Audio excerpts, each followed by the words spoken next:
Fancy saris కి కంచిపట్టు శారీస్ కి పెట్టింది పేరు పూర్ణిమ prints, KBHP and Madhapur.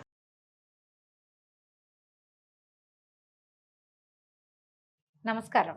Karthika పురాణం 22వ రోజు పారాయణలోకి వచ్చాం. రాహు అనేవాడిని జలంధరుడు శివుని దగ్గరికి పార్వతీదేవిని నాకు ఇచ్చేయి అని చెప్పడం కోసం ఒక దూతగా పంపించాడు. పరమేశ్వరుడు వాడిని అక్కడి నుంచి తోలేశాడు.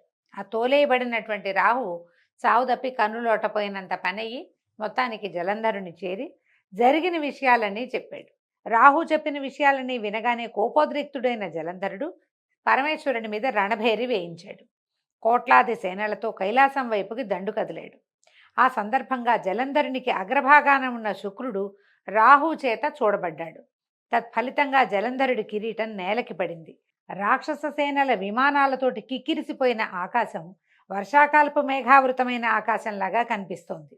ఈ రణోద్యోగాన్ని ఎరిగినటువంటి దేవతలు ఇంద్రుణ్ణి ముందరుంచుకుని రహస్య మార్గాన పరమేశ్వరుని సన్నిధికి వెళ్ళి ఈ యుద్ధ వార్తల్ని విన్నవించారు. ఓ దేవాధిదేవ, ఇన్ని నాళ్లుగా వాని వల్ల మేము పడుతున్న ఇక్కట్లన్నీ నీకు తెలుసు. ఈవేళ వాడు నీ మీదకే దండెత్తొస్తున్నాడు. సర్వలోక కళ్యాణార్థం వాడిని జయించు తండ్రి అని అనేక విధాలుగా ప్రార్థించారు. వెనువెంటనే విరూపాక్షుడు విష్ణువుని స్మరించాడు. విష్ణువు ఇక్కడికి వచ్చాడట కైలాసానికి. వస్తే శివుడు ఆయన్ని చూసి, కేశవ, గత జగడంలోనే ఆ జలంధరుణ్ణి యమునిపాలు చేయకపోయావా? పైగా పైపెచ్చు వైకుంఠాన్ని కూడా వదిలి వాడింటనే కాపురం ఉండటం ఏమిటయ్యా అని ప్రశ్నించాడు. దానికి జవాబుగా విష్ణువు, పరమేశ్వర, ఆ జలంధరుడు నీ అంశ వల్ల పుట్టడం చేత, లక్ష్మికి సోదరుడవటం చేత యుద్ధంలో నా చేత వధింపబడలేదు. కాబట్టి నువ్వే వానిని జయించాలి. బ్రహ్మదేవుని వరం వల్ల వీడు రుద్రాంశ సంభూతుడు అయినప్పటికీ సాగర గర్భాన జన్మించినప్పుడు అతనికి పేరిడిన సమయంలోనే బ్రహ్మ శివుని చేత తప్ప ఇంకెవరి వల్ల వీడు వజ్రుడు కాదు అని ఒక మాట అన్నాడు. కాబట్టి అతనిని నువ్వే వధించమని చెప్పాడు. అందుమీదట శివుడు, ఓ దేవతలేరా, వీడు మహాపరాక్రమవంతుడు. ఈ శస్త్రాస్త్రాల వల్ల కానీ నాచే కానీ మరణించేవాడు కాదు. కాబట్టి మీరందరూ కూడా ఈ అస్త్రశస్త్రాలన్నిట్లలో మీ తేజస్సులను సైతం ప్రకాశింపచేయాలి అని ఆజ్ఞాపించేసరికి విష్ణువాది దేవతలందరూ తమ తమ తేజస్సులను బయల్పరిచారు. గుట్టగా ఏర్పడిన ఆ తేజస్సులో పరమేశ్వరుడు తన తేజాన్ని కలిపి మహోత్తమము, భీషణ జ్వాలాస్యము, వేగ సంపన్నము, అత్యంత భయంకరము అయినటువంటి సుదర్శనం అనే చక్రాన్ని నిర్మించాడు. ఇప్పుడు సుదర్శన చక్రానికి అంత బలం ఎందుకు అంటే, ఇట్లా ఇన్ని విధాల బలాలు కలిసి ఉన్నది. తర్వాత ఈ వధ అనంతరము దాన్ని విష్ణువుకే సమర్పించేశారు.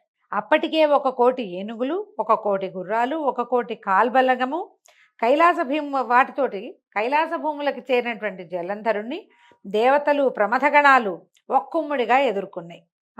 నందీశ్వర, విఘ్నేశ్వర, సుబ్రహ్మణ్యేశ్వరాదులు కూడా తమ తమ గణాలతోటి జలంధరుని మూర్కొన్నారు. 2 తెగల మధ్య భయంకరమైన సంకుల సమరం కొనసాగింది. ఇరుపక్షాల నుంచి వచ్చేటువంటి వీరరస ప్రేరకాలైన భేరీ, మృదంగ, శంఖాది ధ్వనులతోనూ, రథనేమి ధ్వనులతోనూ, గజ గీంకారాలతోనూ భూమి విపరీతమైన ధ్వనులతో ప్రకంపిస్తోంది. పరస్పర ప్రయోజితాలైన శూల, పట్టిస, తోమర, బాణ, శక్తి గదాద్యాయుధ భరితమైన ఆకాశం పగలే చుక్కలు పొడిచినట్టుగా ఉంది. యుద్ధభూమిలో నేలకూలిన రథ గజాదుల కళేబరాలు రెక్కలు తెగిన పర్వతాల్లాగా గుట్టలుగా పడి ఉన్నాయి. ఈ మహారణంలో ప్రమథల బాణాలతోటి పడిపోయినటువంటి దైత్యుల్ని, దానవుల్ని, రాక్షసుల్ని, ఆ గణాలన్నింటినీ కూడా శుక్రుడు మృత సంజీవిని విద్యతోటి పునర్జీవితుల్ని చేయటం మొదలుపెట్టాడు. ఆ సంగతి పరమేశ్వరుని చెవిన పడితే ఆ తక్షణమే ఆయన ముఖం నుంచి కృత్య అనే ఒక మహాశక్తి ఆవిర్భవించింది. ఇదే కృత్య మనం దూర్వాసుడు సృష్టించాడని చెప్తామంటే, ఆ కృత్య వేరు, ఈ కృత్య వేరు. అయితే ఇదేం చేస్తట, భయంకరమైన శక్తి ఈ కృత్య. తాలు జంఘోదర వక్ర స్థనాలతోటి మహావృక్షాలని సైతం కూలగొడుతూ రణస్థలిని చేరింది. ఇదేంటంటే పెద్ద నోరు, పెద్ద పెద్ద స్థనాలు, చాలా పెద్ద పొట్ట, విపరీతమైన శరీరంతో రణస్థలికి వచ్చిందట. వచ్చి ఏం చేసింది, రావడమే పేరు మోసిన రాక్షసులందరినూ ఎత్తి అమాంతం మింగేసిందట ఆ శక్తి. ఆ ఊపు వరుసగా ఒక్కొక్కరిని మింగేసి వచ్చి శుక్రుణ్ణి తన యోనిలో చేర్చుకుని అంతర్ధానం అయిపోయింది, దాచేసిందట పొట్ట లోపల భాగంలో. మరణించిన వాళ్లను మళ్లీ బతికించేందుకు శుక్రుడే లేకపోవటంతో ప్రమథగణాల విజృంభణకు రాక్షససేన మొత్తం తుఫాను గాలికి చెదిరిపోయే మబ్బు తునకల్లాగా చెల్లా చెదరైపోయింది. అంతకుముందు చచ్చిపోతామన్న భయం లేదు వాటికి, రాక్షససేనకి. ఎందుకంటే సస్తే బతికించేందుకు శుక్రుడు ఉన్నాడు. ఇప్పుడు శుక్రుడు మళ్ళీ బతికే అవకాశం లేకుండా కృత్యాగర్భంలోకి వెళ్ళిపోయాడు. ఇక శుక్రుడు లేడు, బతుకుతామన్న ఆశ లేదు, చస్తామన్న భయం వచ్చేసింది. ఈ భయంతో మబ్బు తునకల్లాగా వేద గాలి వస్తే ఎట్లా మబ్బు చెల్లా చెదరైపోతున్నాయి, అట్లా రాక్షస గణాలన్నీ చెల్లా చెదరైపోయినాయి. అందుకు కినిసిన శుంభనిశుంభ కాలనేమ్యాది సేనానాయకులు అగణ శరపరంపరతో శివగణాలని నిరోధించటం మొదలెట్టారు. చక్కటి పంట మీద మిడతల దండులాగా తమ మీద పడే రాక్షస బాణాలకు రక్తసిక్త దేహులై అప్పుడే పూసిన మోదుగ చెట్లలాగా తయారైన శివసేనలన్నీ తిరుగుమొహం బట్టి పారిపోవటం మొదలెట్టాయి. అది గమనించినటువంటి నందీశ్వర, విఘ్నేశ్వర, సుబ్రహ్మణ్యేశ్వరులు ఆగ్రహావేశులై రాక్షస సేనల మీదకి విజృంభించారు. నందీశ్వరుడు కాలనేమితోనూ, విఘ్నేశ్వరుడు శుంభునితోనూ, కుమారస్వామి నిశుంభుడితోనూ ద్వంద్వ యుద్ధానికి తలపడ్డారు. నిశుంభుడి బాణాఘాతానికి సుబ్రహ్మణ్య స్వామి వాహనమైన నెవలి మూర్ఛపోయిందట. నందీశ్వరుడు తన బాణ పరంపరతో కాలనేమి యొక్క గుర్రాలను, జెండాను, ధనుస్సును, సారథిని నాశనం చేశాడు. అందుకు కోపించిన శుంభుడు విఘ్నేశ్వరుడి వాహనమైన ఎలుకని బాణంతో బాధించాడు. అది కదలలేని పరిస్థితి ఏర్పడడంతో వినాయకుడు గండ్రగొడ్డల్ని ధరించి కాలినడకన శుంభుని చేరి వాడి వక్షస్థలాన్ని చీరేశాడట. వాడు భూమిపై పడిపోయాడు. అది గమనించిన కాలనేమి, నిశుంభులు ఇద్దరూ ఒకేసారిగా గణపతి మీద కలిబడ్డారు. దీన్ని గుర్తించి వారి మధ్యకు రంగప్రవేశం చేశాడు వీరభద్రుడు. వీరభద్రుడు ఎవరండి? పరమేశ్వరాగ్రహం నుంచి పుట్టినవాడు. ఆయన వచ్చాడు. వినాయకుడి సహాయార్థమై వీరభద్రుడు కదలగానే కూష్మాండ, భైరవ, భేతాళ, పిశాచ, యోగిని గణాలన్నీ కూడా ఆయన్ని అనుసరించాయి. గణసహితుడైన వీరభద్రుని విజృంభణతో రాక్షస గణాలు హాహాకారాలు చేశాయి. అంతలోనే మూర్ఛదేరిన నందీశ్వర కుమారస్వాములు ఇద్దరు పునః యుద్ధంలోకి ప్రవేశించారు. వాళ్ళందరి విజృంభణతోటి వీగిపోతున్న తన బలాన్ని చూసిన జలంధరుడు అతి అనే పేరున్న పతాకం ఉన్న రథం మీద వచ్చి సమస్త గణాలని ఎదుర్కొన్నట్ట. జలంధరుడి బాణాలతో భూమి ఆకాశాల మధ్య ప్రాంతమంతా నిండిపోయింది.